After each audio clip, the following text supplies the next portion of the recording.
Sa awit 4, inuulat ni David ang iba't ibang paraan na ginawa niya sa panahon ng siya'y nanlulumo. Inaliw siya dahil alam niya na kakampi at tinirinig siya ng Diyos. Nananahimik at ginawa niya ang tama at nilagak ang tiwala sa may kapal, sa Panginoon. Napayapa siya sa katiyakan ng kaligtasan ng Diyos. Tiwala siya na tatanggap ng kagalakan sa puso, na kaloob ng Diyos. Hindi bunga ng pilit, ng ngiti o pansamantalang buti ng pakiramdam.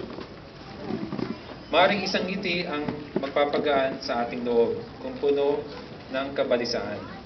Ngunit kung hanap ay kapayapaan ng kaloob at kagalakan, magtiwala lamang sa Diyos at mapapasa atin ito magpakailanman.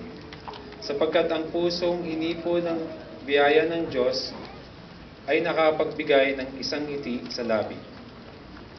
Isang napakagandang umaga sa lahat, ngitian ang katabi at batiin ng may galak sa ating mga puso.